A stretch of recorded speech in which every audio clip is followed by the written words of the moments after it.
Kembali lagi bersama kita di podcast Memeh Sare. Tapi sebelum kita mulai, saya mau bawakan dulu pantun ya, biar agak nggak terlalu kaku. Ubur-ubur ikan lele, Cakep. kumis aye ternyata udah nggak ada. nggak bercanda. Nah, yang benar ubur-ubur ikan lele. Kembali lagi di podcast Memeh Sare. Nah, jadi untuk kesempatan kali ini di momentum sebelum tidur kita, ada salah satu fenomena yang menarik lagi nih buat kita kaji lah gitu kan. Karena memang fenomena ini tuh hampir tidak pernah terjadi di dalam sejarah kepemimpinan suatu, ya, baik dari tingkat presiden sampai ke kepala daerah lah. Nah, hal ini kan bisa kita lihat di Jawa Barat lagi ternyata gitu kan. Kemarin tidak lama Gubernur terpilih Jawa Barat Kang Deddy Mulyadi ini mengumpulkan seluruh kepala daerah yang terpilih gitu kan. Nah, kira-kira nih dari pertemuan itu dari seluruh kepala daerah yang ada di Provinsi Jawa Barat, kira-kira ada apa sih kalau menurut Kang Firman sendiri? Selain daripada misalkan bentuk ya pola-pola koordinasi atau apa rekonsiliasi, kan itu sudah maklum lah kayak gitu kan, udah tidak asing. Tapi lebihnya gitu, barangkali ada yang bisa ditambahkan dari Kang Firman? Iya, kalau disebut ini fenomena menarik, iya ya benar. Karena ini baru pertama kali terjadi gitu tadi disebut dalam sejarah kepemimpinan di Indonesia. Karena baru ini yang dilakukan oleh kepala daerah terpilih di Jawa Barat khususnya. Masing-masing kepala daerah kabupaten kota kan menemui gubernur satu tingkat di atasnya lah. Kenapa ini terjadi kan pastinya tidak lepas dari pilkada yang pertama kali juga kan dilakukan secara serentak. Jadi mumpung gitu ya, serentak semua. Iya, serentak semua. Mungkin dikumpulin aja semua sekalian. Jadi faktor pertama di mana yang namanya pembangunan itu kan nggak bisa masing-masing dilakukan masing-masing gitu oleh kabupaten kota, oleh pemimpin kepala daerah terpilih. Jadi harus terbangun chemistry dan terkoneksi, ya, biar terintegrasi antara kepala daerah kabupaten kota sama gubernur. Itu mungkin. Selain itu juga mungkin ini kan pemilihan kepala daerah serentak kemarin itu gak jauh gitu jaraknya dari pemilihan presiden. Presiden kan baru ya. Kemarin juga kan. Ya, kurang lebih 10 bulan lah. Ya, gak lama setelah dilantik ada pemilihan itu. Kebetulan di Jawa Barat ini kalau kita personalisasi gitu, Kang Deddy-nya kan kader Gerindra. Dari Partai Gerindra. Ya, bisa dibilang anak emasnya Presiden Prabowo lah. Nah, kepala-kepala daerah di kabupaten kota ini mungkin butuh dukungan politik. Politik ya. Iya, dari personal Kang Deddy itu ya untuk mensukseskan program-program pembangunan di masing-masing kabupaten kotanya. Mungkin itu. Tapi kan dalam pertemuan itu kalau nggak salah kan Kang Deddy juga dia menyatakan bahwasanya jangan hanya sebatas untuk dalam hal konteks kepentingan pendekatan politik aja kan. Meskipun berbeda partai gitu, tapi tetap yang diprioritaskan itu adalah dalam pembangunan wilayah. Nah, memang kan salah satu yang uniknya di situ. Pendekatannya dia mencoba untuk egaliter gitu kan, dengan para kepala daerah yang ada di tingkat kabupaten dan kota. Mereka itu meskipun bukan katakanlah gitu kan kader partai yang sekarang didampingi oleh Pak Prabowo gitu kan, tapi Deddy Mulyadi masih mau menerima gitu, welcome dengan humble gitu kan kepada seluruh kepala daerah yang ada di tingkat di bawahnya itu untuk mari kita mariung lah gitu kan, kalau kata orang Sunda, kita bebarengan gitu kan, kita repuk jukung sauyunan kalau kata istilah Sundanya itu. Jadi kita bareng-bareng untuk pembangunan, kita aktualisasikan apa yang sudah kita kampanyekan kemarin gitu kan. Iya itu terlepas dari siapa, dari calonnya ini didukung oleh partai yang berbeda dengan partainya KDM. Ya mereka tetap diterima secara langsung oleh beliau di kediamannya di Lumpur Pakuan.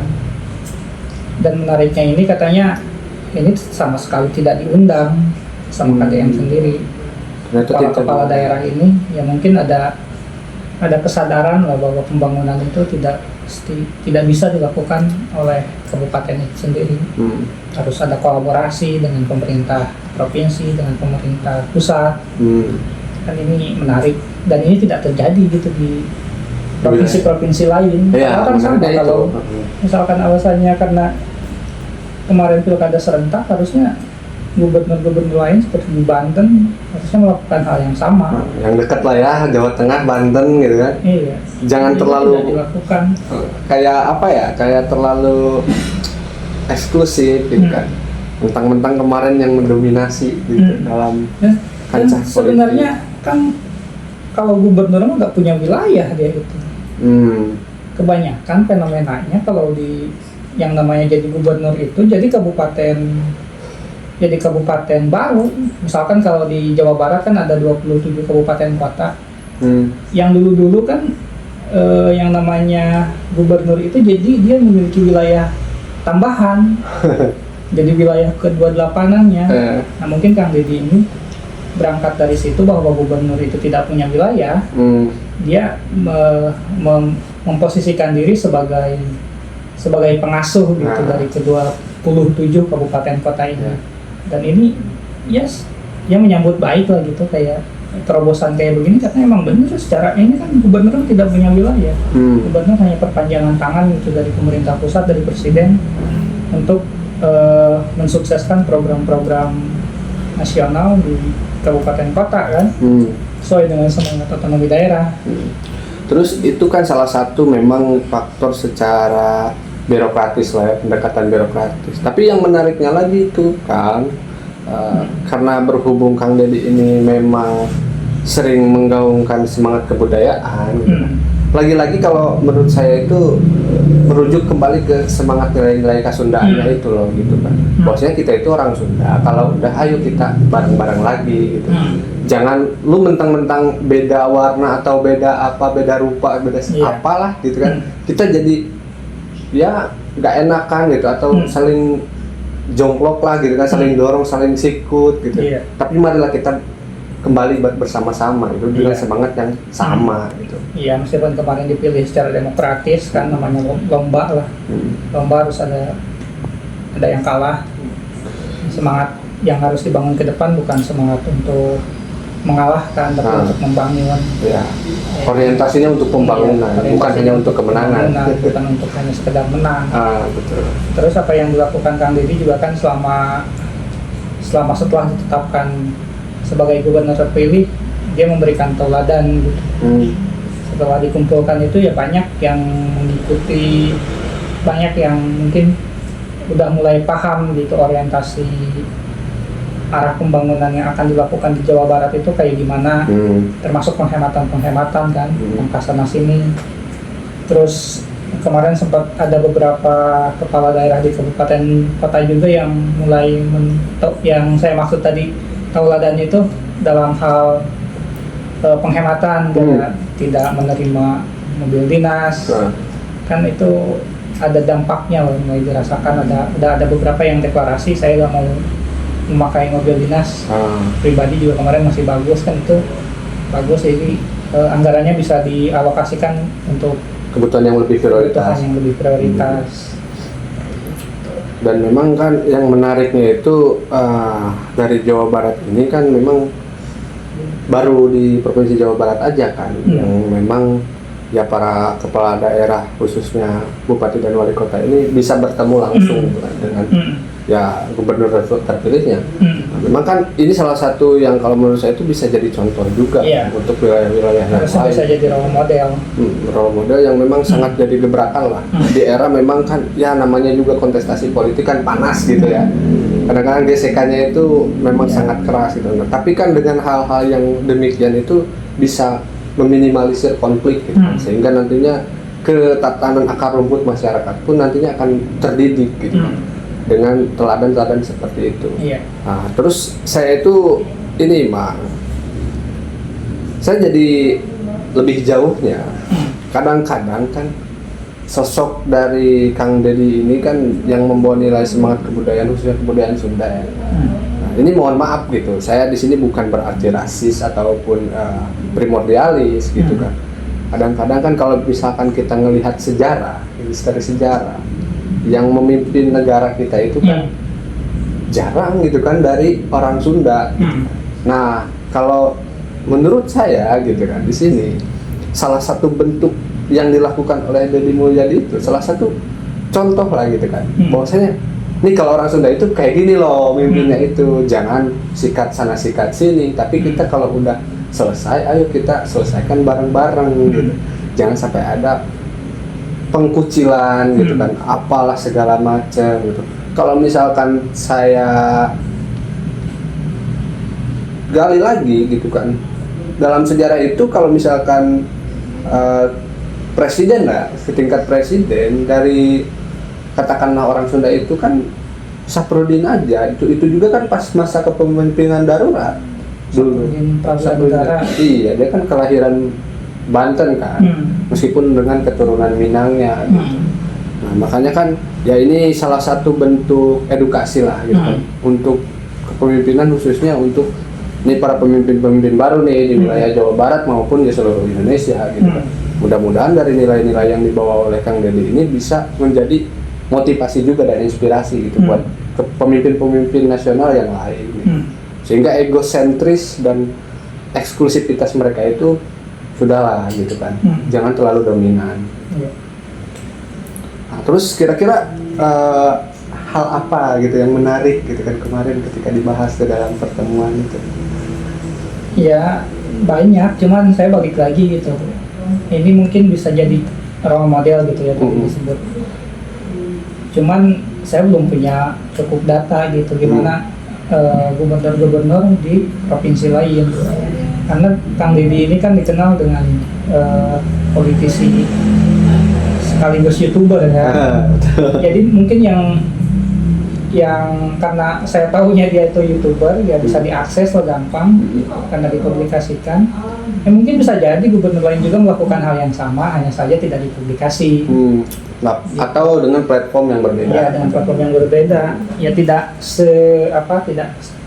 konsisten ya, ya tidak seterbuka beliau gitu dalam mempublikasikan kegiatannya karena YouTuber kan. Terus terkait apa yang dilakukan banyak lah, hampir seluruh kepala daerah kan terutama beberapa hari kemarin udah ngumpul tuh semua. Tadinya cuma satu-satu menanyakan orientasi pembangunan di di wilayah yang akan dipimpinnya. Cuman kemarin itu ada 20 ya hampir seluruhnya lah. Saya lihat hampir seluruhnya dari ujung barat ke ujung timur Jawa Barat udah bertemu secara langsung gitu. Untuk menyatukan niat lah ya, menyamakan frame pembangunan mungkin kayak gimana, dan sepertinya udah mulai paham. Terus mungkin kalau yang ini mah yang mulai siap-siap aja gitu. Karena kan banyak sekali tantangan yang disampaikan Kang Deddy ke kepala daerah di wilayahnya masing-masing. Pembangunannya harus gini. Terus yang paling menarik kan dari sisi pembangunan prioritas yang kayak gimana. Yang tadinya hanya sifatnya administratif, katanya gubernur itu hanya melakukan evaluasi hanya sebatas administratif, tapi nanti masuk ke wilayah-wilayah teknis.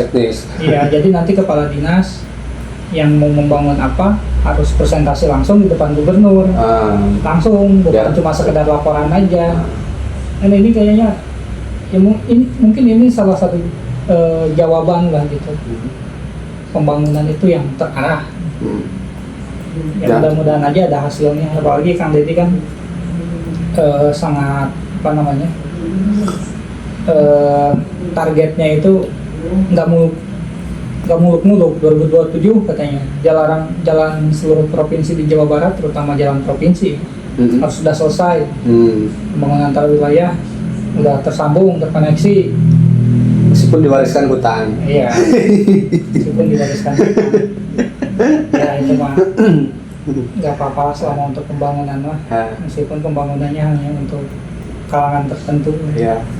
Sebagai ya mungkin hadiah lah politik. Ya hutang kan biar berbekas sih. Kita punya hutang nih harus rajin kerjanya. Jadi lain ya mungkin itu kemarin juga kayak pembangunan pengerukan tambang ilegal itu PAD yang bocor itu. Ketahuan juga. Ya potensi anggaran daerah itu kalau misalkan nanti ditertibkan, mereka memiliki izin, mereka bisa kontribusi pajak buat daerah, bisa ningkatin PAD-nya provinsi. Jadi ya harus kreatif lah kalau punya utang. Dan memang kan di sisi tadi kan kita oke lah kita berbicara tentang sisi positifnya nih, optimismenya kan dari semangat yang Kang Deddy tadi bawa gitu. Tapi kan kita juga harus menyisihkan persentase dalam pesimismenya juga gitu. Nah dikhawatirkannya kan jangan sampai ini mah ya, jangan sampai aja gitu. Dari ya upaya rekonsiliasi semuanya itu nantinya ujung-ujungnya menjadi alat politisasi lagi gitu kan. Tapi ya mudah-mudahan sih ya kalau menurut saya itu kedepannya mulai dari Jawa Barat dulu lah gitu kan. Nah untuk kontestasi di demokrasi selanjutnya, pesta demokrasi selanjutnya, marilah bersaing dengan kapasitas dan kualitas. Jangan hanya mengandalkan elektabilitas, popularitas, apalagi hanya tas. Bahaya itu gitu kan. Makanya kan jujur aja gitu dari pertemuan yang dilakukan oleh ya tokoh-tokoh di Jawa Barat itu sebetulnya kalau menurut saya mudah-mudahan kedepannya bisa seperti itu. Biar nantinya bisa jadi role model juga di wilayah-wilayah yang lain selain dari tadi gitu kan. Mulai dari secara personal individualnya gitu, tapi secara sistemnya juga nanti akan terbentuk. Iya. Masyarakatnya juga kan nanti teredukasi juga. Oh bahwasanya kita itu harus melihat seorang pemimpin itu yang seperti ini. Gitu. Jangan sampai hanya sebatas katanya harus ini, gitu. Apalagi harus ini gitu kan. Dengan diiming-imingi apalah segala macam imbalan supaya masyarakat itu mau menjatuhkan pilihannya kepada salah satu tokoh tertentu. Lebih rasional dari memilih. Ya pada intinya kita mah gitu menyambut baik inisiatif yang dilakukan oleh kepala daerah untuk bersilaturahmi dengan Gubernur Jawa Barat terpilih. Apalagi dipublikasikan gitu melalui saluran YouTube-nya, kita juga bisa melihat orientasi dan arah pembangunan yang akan mereka lakukan gitu selama 5 tahun ke depan apa aja. Masyarakat pun jadi bisa ngontrol, memonitor. Mengkritiknya juga langsung gitu. lah. Nah, kayaknya emang kepala daerah itu nanti harus punya channel YouTube-nya sendiri gitu. Ya selain agar kalau mereka membuat satu kebijakan yang sebenarnya positif tapi ditentang oleh sedikit kalangan netizen juga, kita warganet gitu, warga bisa turut berkomentar lah pada intinya untuk membela kalau itu emang untuk kepentingan publik. Kan kemarin contohnya begitu, ketika Kang Deddy menutup galian tambang ilegal terus ada perlawanan, ya semua kan rame gitu. Warganet ada dialektikanya hidup di situ gitu kan. Masyarakat juga akhirnya kesadarannya terbentuk gitu, dari konflik itu. Jadi kalau warga dilibatkan gitu dalam satu kebijakan, ya salah satunya mungkin dengan publikasinya itu bakal lebih mudah gitu dalam mengeksekusi kebijakannya. Saya rasa gitu kepala daerah. Jadi jangan gelap-gelapan terus, saya lah gitu. Ini udah dicontohin sama gubernurnya. Kalau emang mau satu visi dengan gubernur, ini kepala daerah di Jawa Barat, Ayo bikin saluran YouTube. Biar tingkat transparansi kebijakan publiknya lebih inklusif, Iya. bisa diakses oleh seluruh kalangan. Ya nanti yang belum ada akses internet mungkin bisa dibantu lah sama teman-teman yang mempunyai akses terhadap internet. Ya itu tugas dia yang juga. Bikin lah itu tower-tower. Biar nanti juga kan ketahuan nih, kok ternyata viewersnya kebanyakan dari luar, oh emang dari wilayah mana nih yang belum ada. Nah itu kan bisa dievaluasi juga kan untuk pembangunan pemerataan digitalisasinya gitu, khususnya di Jawa Barat kan. Ya intinya emang banyak lah gitu kan faktor-faktor yang akan mendukung ke depannya. Iya. Nah, dan memang lagi-lagi ya tetap kita juga harus sama-sama kawal gitu kan. Masyarakat juga ya jangan hanya diam aja, perhatikan lah gitu kan tokoh-tokoh publik itu apa yang mereka lakukan ke depan gitu. Kawal bersama-sama supaya pembangunan di setiap wilayah itu menjadi sejahtera dan merata.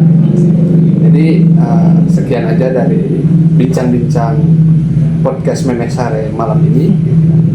Jadi kedepannya mari kita pantau bersama. Terima kasih. Wassalamualaikum warahmatullahi wabarakatuh.